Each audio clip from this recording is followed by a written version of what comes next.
Con la tarjeta Procampo de Banco Provincia, disfruta de grandes beneficios.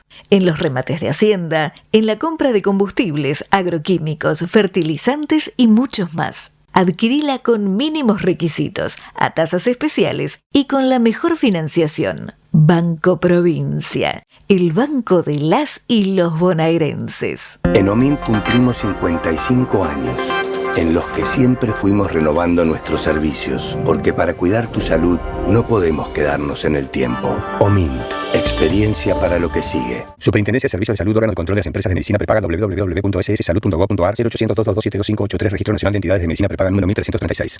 Kroll, baja el colesterol. Aceite de canola Kroll reduce el colesterol. Kroll, el aceite ecológico. Activa tu carrera. Lidera tu futuro. En Universidad FASTA, elegí entre más de 30 carreras online diseñadas con innovación y trayectoria académica. Inscribite hoy y accede a importantes beneficios en la matrícula. Ingresa en www.ufasta.edu.ar/distancia. Universidad FASTA, conectando con tu futuro. Valores del Campo, una visión de la realidad argentina. Conducción, Fernando Estrada. ¿Cómo están, queridos amigos de Valores del Campo? El campo, si uno se pone a analizar la etimología, es decir, el origen de la palabra campo, va a tener una cantidad de clarificaciones, como sucede con cualquier palabra a la que se le aplica este sistema de la etimología. Y nosotros encontramos que las referencias más antiguas a la palabra que da origen a campo están en latín, es muy parecida, es campus, pero la cuestión es los significados originales. En definitiva, para sintetizar, campo, el sentido original que tiene es ámbito, escenario. Así que cuando nosotros hablamos de campo, y lo que convencionalmente consideramos tal en nuestra habla cotidiana, en realidad, si queremos precisar un poco, habría que analizar algo, ¿no?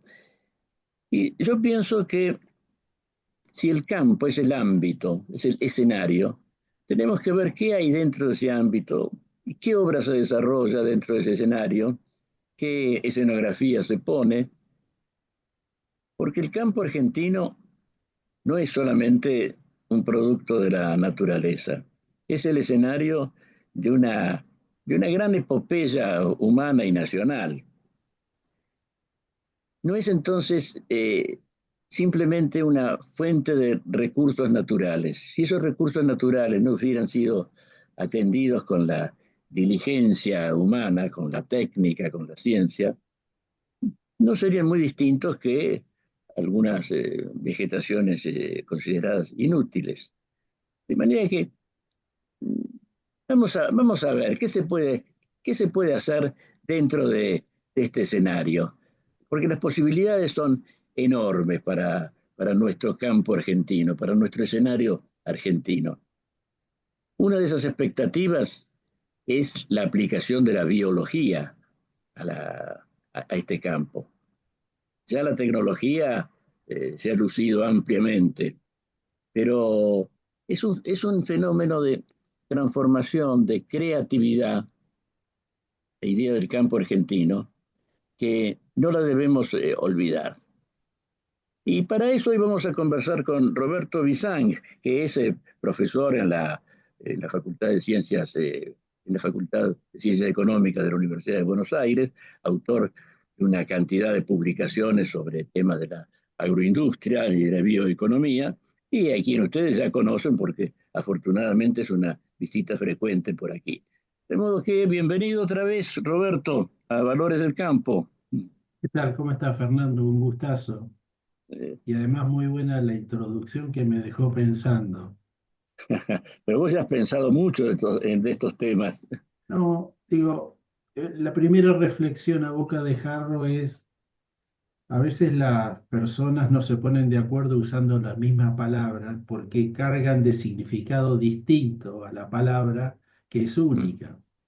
Y eso tiene que ver con tu pregunta inicial de qué entra debajo de la palabra campo.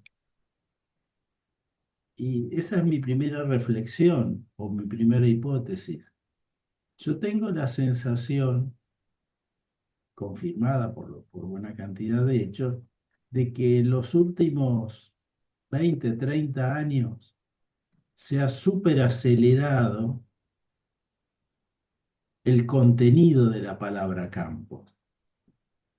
Y si miramos de largo, un poco más atrás, yo diría 150, 200 años atrás, hubo un salto también de aceleración, pero el que estamos viendo ahora es notable, en una curva de histórica que debe tener 7, 8 mil millones de años, que es donde se tiene noción del sedentarismo y el afincamiento de la gente a la tierra. Si cuando el ser humano, se cuenta en las historias agrícolas, algunos lo ubican 8.000 antes de Cristo, otros 9, 10, 11, depende del tipo de autor y qué se entienda por sedentarismo, cuánto tiempo se quedaba la gente en un lugar. Pero digo, partiendo de ese punto de partida, valga la redundancia y la expresión errónea,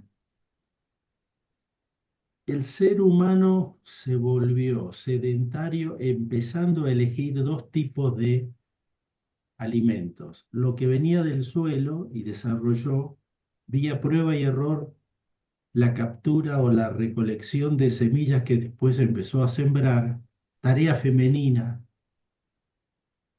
mientras la caza era tarea masculina, pero ya en un ámbito centrado de un lugar, por lo menos temporariamente.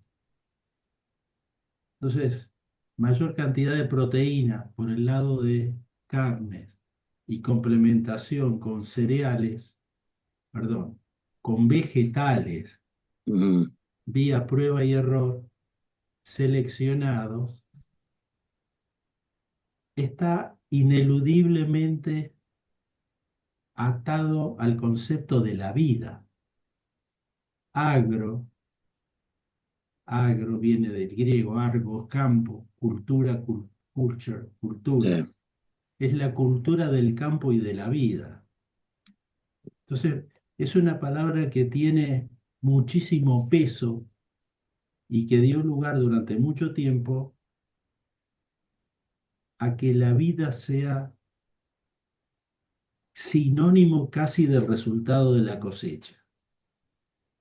Después vino la manufactura para mejorar esa vida humana basada en la agricultura y en la caza, con las herramientas, etcétera, etcétera. Pero el arado, dos palos cruzados en un cierto ángulo, tirado por un hombre o un animal, es antiquísimo, es remover la tierra para sembrar y vivir.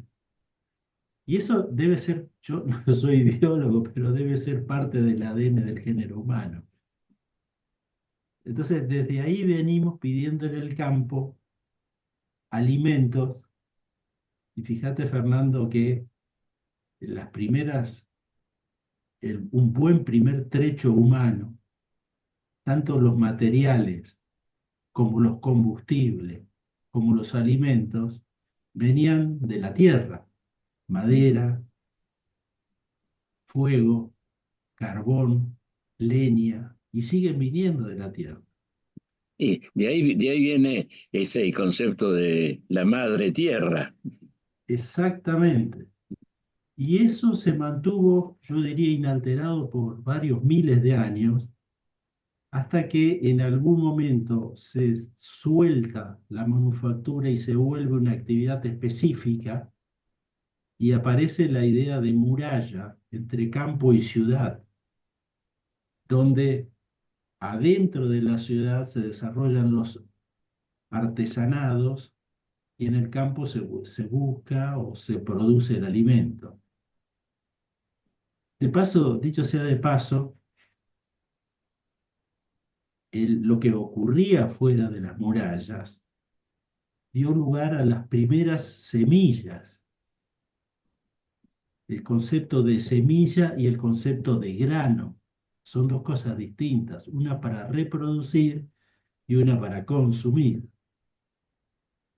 Entonces, cuando los biólogos miran lo que es hoy el maíz, por ejemplo, hay unas 300 variedades distintas de maíz. Todas tienen un eje común, el teosinde, que fue un cultivo, una espiga muy chiquita, originaria en México, que fue evolucionando a través de mecanismos de selección natural, de prueba y error, durante muchísimos años, hasta lograr alrededor de centenares de variedades, algunas altas, otras más bajas, algunas chiquitas como el baby corn, todo en un proceso evolutivo. Fíjate, Fernando, que lo mismo pasó con los animales, con los bovinos, las razas. Son miles de años de prueba y error para adaptarse a determinados usos, en algún caso carne, en otro caso leche, en otro caso pelo, que el hombre tomó de la naturaleza y fue evolucionando. De manera tal que lo que estamos hablando cuando hablamos de campo es de la raíz de la vida humana. Ahí ya No es tenemos pero ahí ya tenemos la manifestación de la técnica. bueno, lo que pasa es que Tanto en las invenciones como en las observaciones, porque el caso del maíz es muy interesante.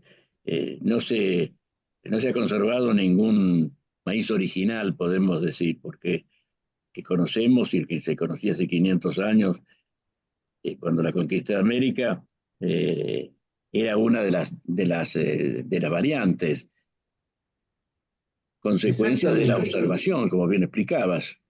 Ahora, lo interesante del caso es que más o menos entre 1700, 1600, 1700 entran dos vertientes tecnológicas, ya no solo sobre la gente que vivía en la ciudad o en la ciudad definida como lo que está dentro de la muralla, ¿no? Ujú. Sino también sobre la agricultura. Y entonces empiezan a aparecer la idea de la genética. Eh, Y la ciencia empieza a pensar cómo mejorar la calidad del proceso de producción. A partir de algunas famosas hambrunas donde se infectó la papa y murieron miles de personas porque fracasó la cosecha y demás, la ciencia, por allá por el siglo XVII, empezó a husmear qué pasa en la genética animal, en la genética vegetal y en el proceso de producción. Un salto, estamos haciendo historia antigua, pero para entender por qué se acelera y la magnitud del empinamiento de la velocidad que observamos ahora. Un salto notable fue Mendel, con las leyes de genética, que sí. a través de cultivar arvejas logró establecer cómo de generación en generación se repiten ciertos caracteres, o sea, le dio a la genética algo así como una guía de selección de prueba y error un poco más sofisticada. Todo el avance de la botánica, clasificando plantas, sentó las bases para la aplicación masiva, no solo de la agricultura, sino de otros cultivos. General de la biosfera como se la conoce. Ahora, en paralelo, por allá por 1920, Estados Unidos empieza a desarrollar las industrias semilleras. Ujú. O sea, separó lo que pasa dentro de la chacra para el insumo, semilla, y lo estatuyó como una actividad propia, importante y legalmente protegida. O sea, nacen los derechos de propiedad de la semilla. Eso es con Mendel hasta que llega el Fordismo. Mucha gente en ciudades mucha demanda alimenticia y el Fordismo se trasladó al campo. Así como las sociedades empezaron a hacer autos, el famoso Forte negro de la planta de River Rouge, con un modelo de producción seriado que bajaba costos, eso se trasladó al agro.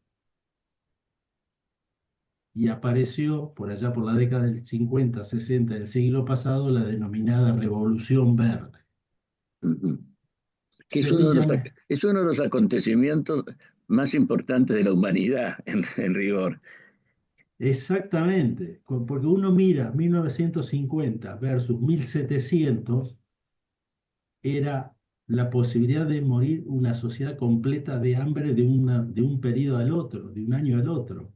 Y cuando ya lo pone en 1950, aparece la idea del stock de grano, del stock ganadero. Después viene el problema del reparto, que no es un dato menor, si ese stock está bien repartido o no, lo que fuere. Pero eso es un problema de otro nivel para esta conversación. Para no perder el hilo, digo, eso aceleró notablemente la agricultura y la mecanizó y le puso los fertilizantes y si usted fertiliza y hace, duplica, triplica o cuadruplica la cantidad de planta por metro cuadrado, atrás vienen los insectos. Y atrás de los insectos vienen los insecticidas. Sí. O sea, un modelo de producción masivo parecido al industrial, pero a cielo abierto. Además, un ritmo rapidísimo. Bueno, un ritmo rapidísimo entre 1870 y 1950, 1960, 1962, 68, no me acuerdo bien, hasta que hay otro cambio brutal, el descubrimiento del ADN, que ahí el proceso de selección de qué reproducir ya no fue prueba y error guiado por una ley de grandes números, sino que fue mirar la biología adentro de la biología y mirar el ADN. Y eso fue el inicio de la aceleración de la biología aplicada a gran escala a nivel de todo lo que sale de la Tierra. Esa es la situación en que estamos ahora, ¿verdad? En una escala del progreso. En este momento estamos quizás en los primeros capítulos de la bioeconomía, de la aplicación de la biología a la producción. Yo diría, el primer salto fue en los años 60, con ese descubrimiento o la aplicación de ese descubrimiento, previo a las semillas híbridas, donde el hombre hacía la fertilización dirigida entre machos y hembras. Y la última aceleración se produce en el año 2012, en el 2012, donde se descubre el mecanismo adentro de las células, sin modificar la cédula, de cortar o pegar determinadas secuencias de ADN para obtener ciertas características deseables de las plantas y de los animales, o evitar algunas que no sean deseables. O sea, empezamos a diseñar plantas adentro de las plantas. Y en la mitad, unos 15 años atrás, o sea, por allá por los 80, empezaron los primeros desarrollos de mezcla de ADN, partes de ADN de una especie con otra especie. No variedad, especie. O sea, usted le pone algo que es totalmente ajeno a un ser vivo. La famosa transgenia. O sea, fíjese que en 30 años se empinó la curva de cambio técnico de una manera impresionante. Y el punto actual es que estamos con un diseño de plantas y animales, sea por transgenia, mutagénesis o edición génica, por un lado, en un mundo dominado por la inteligencia artificial. O sea, la otra pata también avanzó, y muy rápido, que es la tecnología electrónica aplicada a cualquier proceso. Y esto ha traído gran confusión en algunos sectores también, porque las acciones transgénicas, ves que hay muchísimos opositores que se resisten a aceptarla por supuestos argumentos ecológicos, o en fin, no siempre bien establecidos. Yo creo que eso es consecuencia de la rapidez del proceso, ¿verdad? Como, Bueno, perdón, otra cosa te agrego, eh, las semillas. Este proceso que tienen las semillas, este tratamiento que las ha transformado, eh, quiebra el sistema tradicional del campesino que guardaba semillas de su cosecha para sembrar con destino a la siguiente. Y me parece que todavía cuesta mucho a un buen sector de ellos convencerlos de que no ese es el mejor sistema, que en definitiva no economizan nada o mucho. Fernando, tus tres últimas frases abrieron una caja de Pandora que tiene un título con el que iniciaste el programa. ¿Qué entra debajo del paraguas de la palabra campo? ¿Eh? Ahí está, Porque, sí.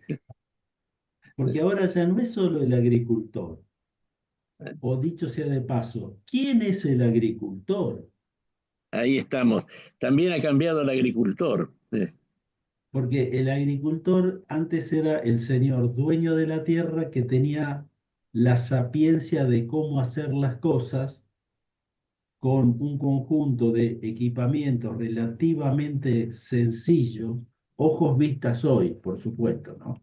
Ujú, Y utilizando una semilla que era de reproducción natural y quedaba de alguna manera rehén de los eventos climáticos masivos, ujú. a merced de un sistema de producción abierto con múltiples amenazas naturales. Y ahora se ha vuelto un complejo donde está el que efectúa la investigación, el que logra la semilla, el que logra el animal, el que logra la forma de transformar la semilla y el animal en los subproductos. Usted toma un litro, un vaso de yogur que tiene enzimas que le reconvierten la flora intestinal. Ya es algo más sofisticado que la leche.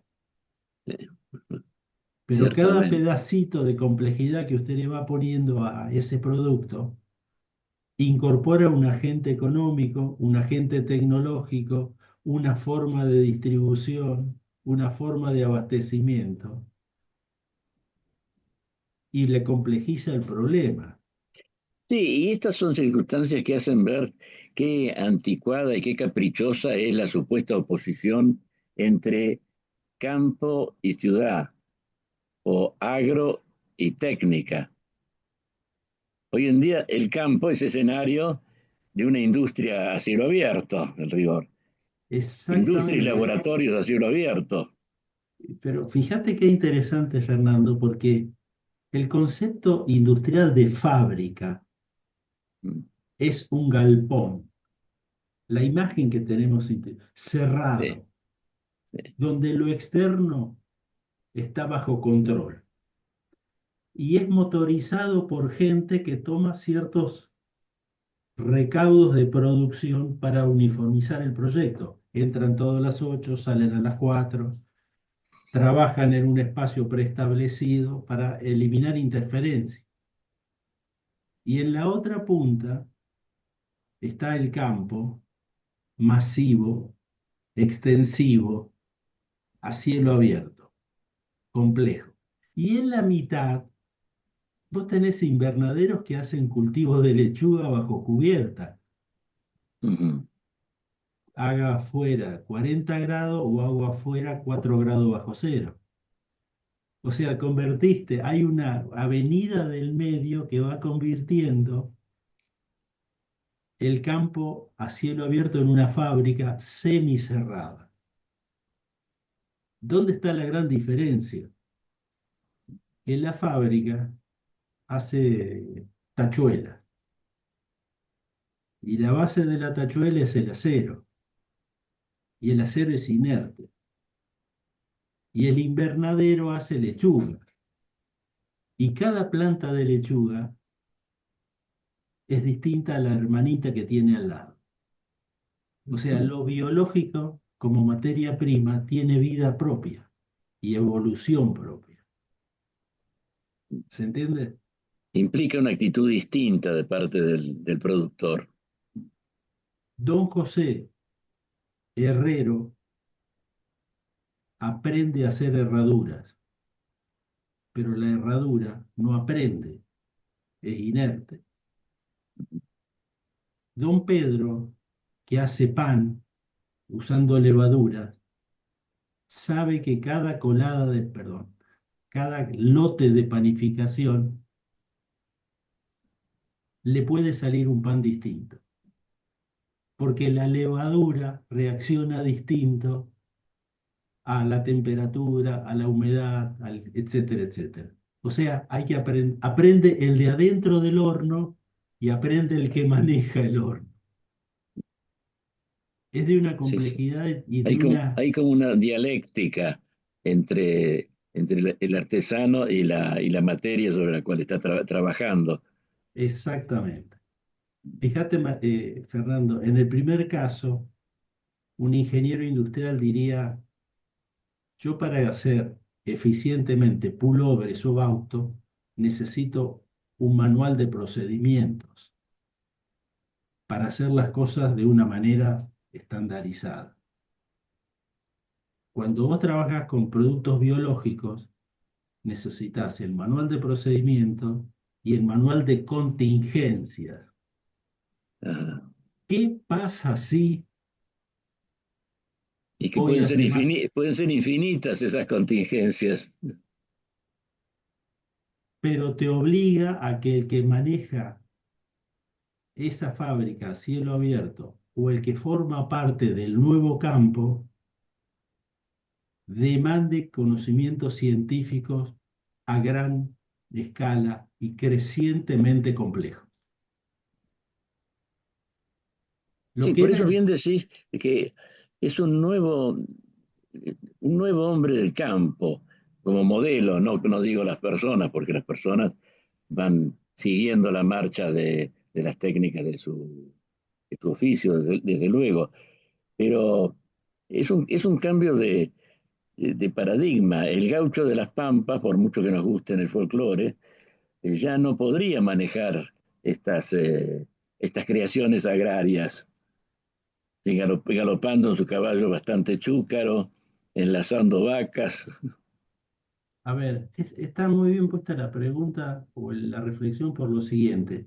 Es cierto que no podría hacerlo, pero no es descartable porque tiene, ni mucho menos, porque tiene mucho conocimiento del funcionamiento de la naturaleza que la ciencia no tiene en términos específicos. Pero claro, a eso me quería ¿Se referirme, entiende? que esa aptitud clásica del hombre de campo para distinguir estas modalidades distintas de la naturaleza, las contingencias, ese sexto sentido, no va a desaparecer por más que la tecnología se haga cargo de la producción. Siempre en materia de manejo de lo vivo va a haber lo que viene a llamar las contingencias. Y en ese Porque sentido tampoco me parece que las expectativas, los pronósticos tenebrosos de una robotización del trabajo, por lo menos en este orden de los trabajos vinculados a la vida, a la biología, no se va a dar porque siempre va a existir la necesidad de esa creatividad en distintos casos de lo humano. Una anécdota y un comentario al pie de lo que acabas de decir. Anécdota. Alguien me refiere el siguiente caso, de un productor de soja. Dice, voy a ver The Weather Channel o cualquiera de los canales de meteorología avanzada para ver si voy a sembrar en la parte más profunda del campo. Y un gauchito observador, no científico, le dice, yo que usted no sembraría, porque estuve viendo que los junqueros, que son unos pajaritos que hacen nido entrelazando los juncos, han hecho este año el nido alto. Quiere decir que la laguna se va a llenar. Tenga cuidado hasta dónde siembra. ¿Se entiende? El conocimiento de la naturaleza no es menor respecto a la sofisticación de la ciencia. Y ambas le pueden dar una solución compartida a un problema de riesgo que es esencial en los cultivos. Eso por un lado. Segundo comentario. Es muy interesante la anécdota. Muy reveladora también, sí. Mire, la luna, los partos, etcétera, etcétera. Hay mucho que aprender de la naturaleza. Eso es maravilloso observar después de la lluvia cómo vuelan las bandadas de patos en el campo. Vuelan en B, ahorran energía. Y uno se da cuenta que van cambiando quién es el que dirige la bandada. Y si alguien se pierde y queda rezagado, tiene que hacer mucho más esfuerzo. O sea, la naturaleza hay que observarla, acompañarla y extraerle lo necesario para que siga su ciclo de reproducción. Y de hecho, eso, sí. y eso, perdón, Fernando, que le interrumpa, y eso implica cambiar el paradigma de yo quiero cambiar la tierra. Yo quiero acompañar el proceso de la tierra y tengo que comprender la dinámica de la biología para preservarla y no para destruirla. Y eso me lleva al segundo punto que quería hacer antes de la anécdota. Cuando usted hace acero, puede hacer acero acá en Villa Constitución, o en San Nicolás, o en Detroit. La planta de acero es la misma. Pero cuando usted trabaja sobre la tierra, no hay dos lotes iguales. Cada lote tiene su biología propia. Eso quiere decir que el conocimiento del que está encima del campo o en contacto es un activo que no se puede hasta el momento reemplazar por más algoritmos de inteligencia artificial que usted quiera poner. Es el otro espacio del argumento que hacías vos acerca de el hombre tiene en lo biológico, aún con toda la tecnología, un rol central. Es que incluso la tecnología y la ciencia, desde luego, proceden del estudio de la naturaleza. Las leyes que hacen que funcione una máquina están copiadas o tomadas de la naturaleza, de la mecánica que hace andar al mundo.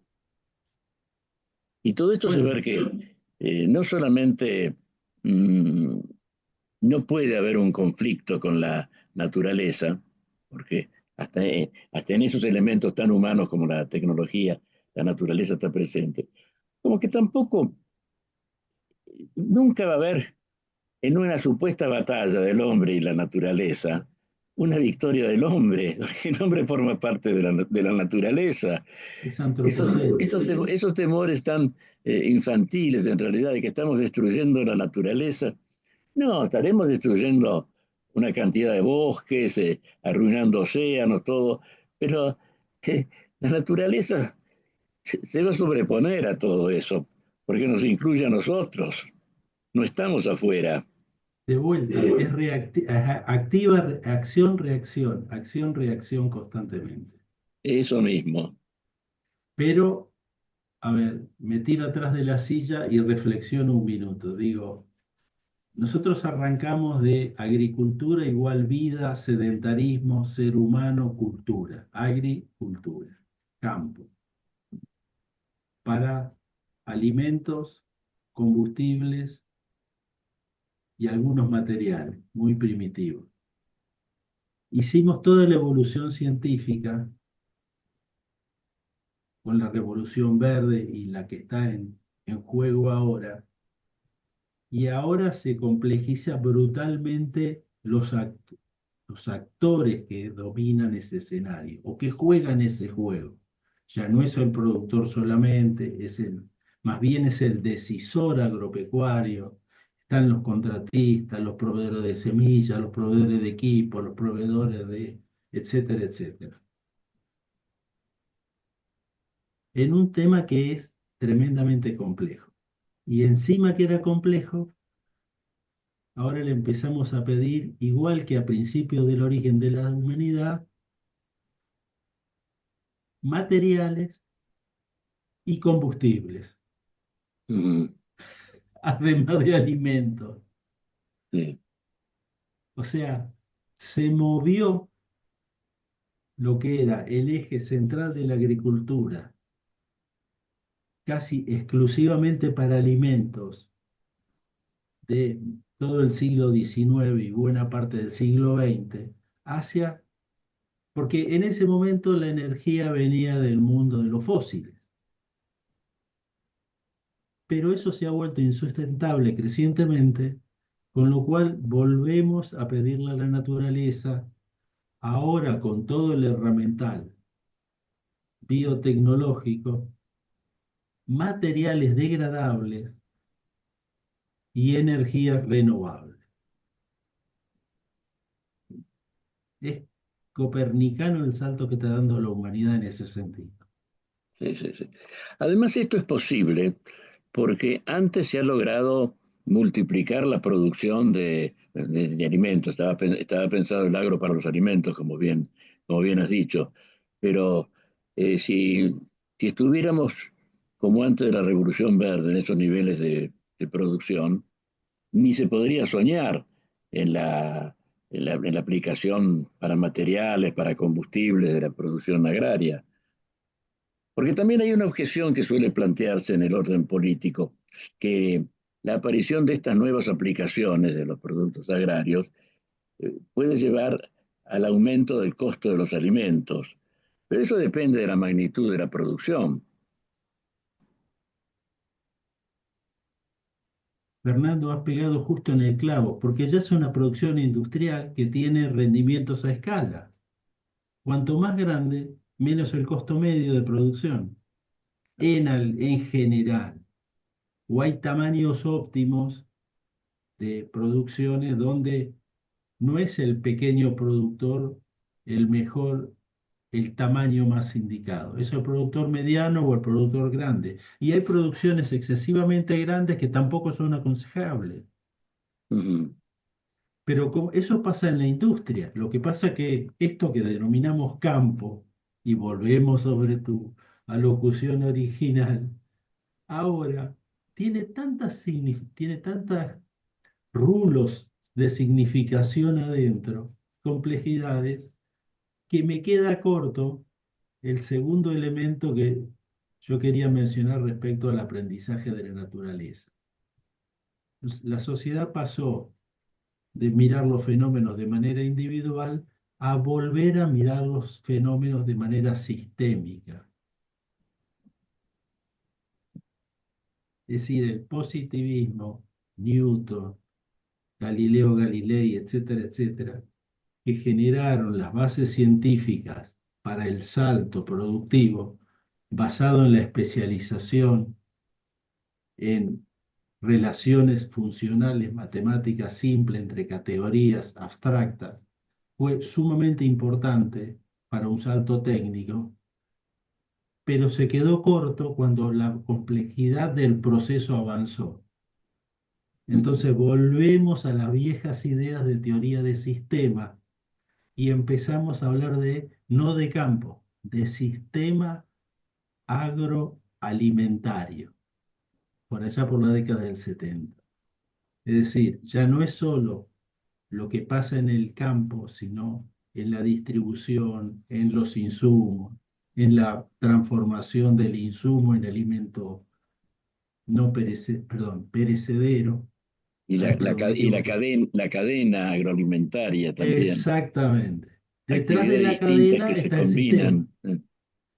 ¿Se entiende? O sea, no solo le estamos pidiendo, o dado que le estamos pidiendo al concepto de campo que nos provea de muchas más cosas que los alimentos comunes y simples, también el abordaje para entender ese fenómeno va dejando atrás la noción de sector agropecuario, productor agropecuario, pensado individualmente. Es un juego abierto donde teoría de sistema funciona para explicar mucho más aceptablemente que las teorías acotadas, positivistas propias del siglo XX hasta mediados del siglo XX. Sí, muchas de esas teorías económicas y políticas también han quedado rezagadas, vueltas anticuadas, en muy pocos años. Por eso también puede entenderse que mucha gente no se pueda desprender de ellas, porque es difícil quitarse las telarañas de la cabeza. Es sumamente difícil, para hacerlo más grave, ¿no? Quemar lo que se había adorado y adorar lo que se había quemado. No, no tiene por qué ser tan grave, pero eh, seguir, seguir los cambios tan profundos que se dan es una empresa bastante seria hoy día. Siempre, ¿no? En la vida hay que estar previendo o adaptándose cuando llega el momento que no se lo haya previsto. Vivir en el presente, ¿Te dejas dar una vuelta? impregnarse de lo que está sucediendo y sus causas y sus posibilidades y seguir adelante con eso. No es un desprecio ni un olvido del pasado. Al contrario, es como recoger los frutos de otro pasado. Pero esta agilidad mental se ve, o mejor dicho, no se ve demasiado. Y en nuestro país todavía subsisten ideas antiquísimas de oposición de campo e industria, como decíamos al principio, de agro y ciudad. Sí, porque mucha gente llega a pensar el fenómeno desde un libro. Y me parece correctísimo que lo haga así, haciendo una simulación, una simplificación muy potente, ¿no? Pero digo, entienden la industria desde un libro o desde una carrera preconcebida. Y don José, que está en la fábrica, que no fue a la universidad y no tiene la abstracción, tiene el tiempo de reflexión para pensar sobre lo que él está observando que está pasando adentro de la fábrica, de lo que él llamaba la fábrica, o el supermercado o el campo. ¿Y qué observa él? Él observa que la fábrica se ha vuelto una carcasa donde se hacen pocas cosas y se ensamblan muchas, que hay mucho servicio adentro de esa fábrica. Entonces te dice muy suelto, pero eso que usted me dice de que hay outsourcing, subcontratación, yo lo veo todos los días, eso es así. Y alguien que lo mira de afuera lo ve como una disrupción. ¿Dónde está el problema? En que uno aprendió mirando la realidad sin método y el otro tiene método y no mira la realidad. ¿Se entiende el argumento? Sí, sí, sí, sí. Sí, Entonces, sí, es muy claro, es muy claro. Eh, pero precisamente por su claridad tendría que penetrar muchas oscuridades que hay todavía. bueno, Es decir, vuelvo sobre esto porque me parece que hace falta una acción educativa importante para encaminar por lo pronto, este país que es donde estamos y que nos corresponde mm, velar por él, ¿no? Contribuir como podamos a su mejoría. Se ve a lo largo de las décadas que no se acierta con las metas que hay que darle, los objetivos que hay que darle al esfuerzo nacional. Se insiste siempre sobre lo mismo y muchas veces son temas demasiado, demasiado abstractos, separados de la realidad.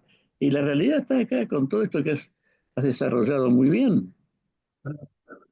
Esta bioeconomía, todas estas transformaciones, pues ahí está el camino. Yo creo que dos personas no se ponen de acuerdo cuando o piensan radicalmente distinto en términos de escala de valores, o le asignan a las palabras contenidos distintos y dialogan con las palabras comunes. Ujú.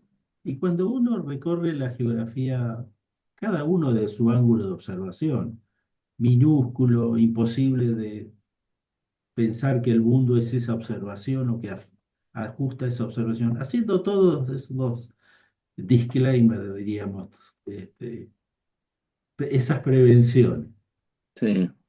Encuentra un montón de gente que frente a un problema concreto opina por la misma solución y viene de partidos políticos o de posiciones distintas. Mm. ¿Por qué? Porque cuando usted va a un hecho concreto, los márgenes de la naturaleza humana le acotan las posibilidades de solución enormemente. Entonces, los acuerdos son acuerdos casi tribales de cómo encender el fuego, porque si no hay fuego, nos morimos de frío. En la vieja caverna de los orígenes de la humanidad. Eh, Ahí se cooperaba para vivir.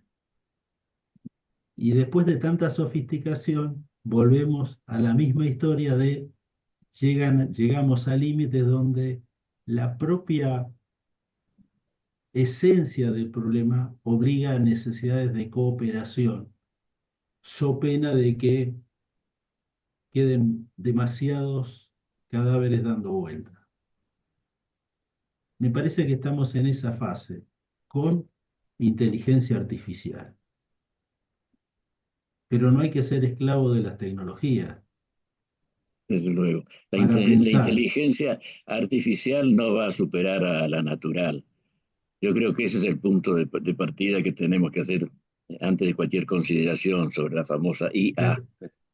Fernando, miles y miles de papers econométricamente perfectos, aportando minuciosidades, a veces fenecen frente a a las ideas más sencillas.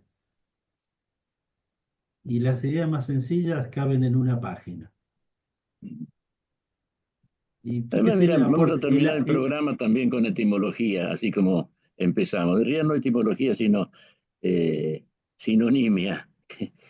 En los clásicos filosóficos se habla de simple como absoluto, son sinónimos. Lo simple es absoluto. exactamente. Es que es una mirada de cosmovisión, donde nos hemos, creo, en algún momento, dada la especificidad de las ciencias compartimentalizadas, perdimos la visión general.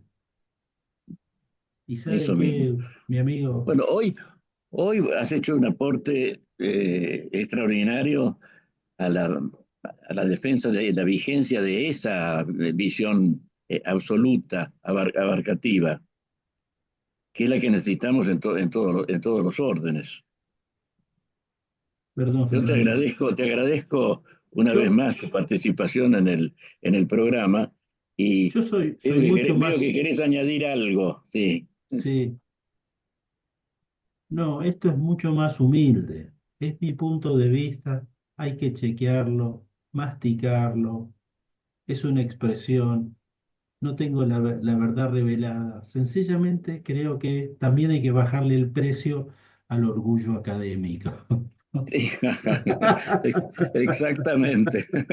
Bueno, Roberto, muchísimas gracias. Un abrazo, que siga bien, Fernando.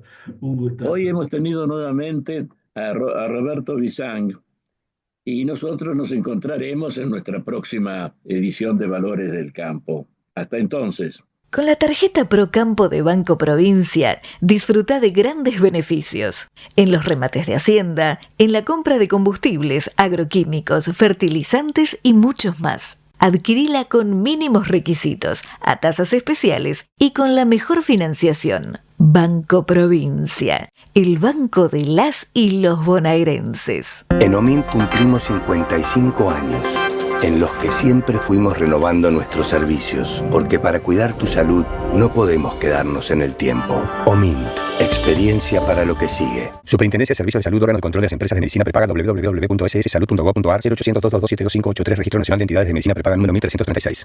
Kroll, baja el colesterol. Aceite de canola Kroll reduce el colesterol. Kroll, el aceite ecológico. Activa tu carrera. Lidera tu futuro. En Universidad FASTA, elegí entre más de 30 carreras online diseñadas con innovación y trayectoria académica. Inscribite hoy y accede a importantes beneficios en la matrícula. Ingresa en www.ufasta.edu.ar/distancia. Universidad FASTA, conectando con tu futuro.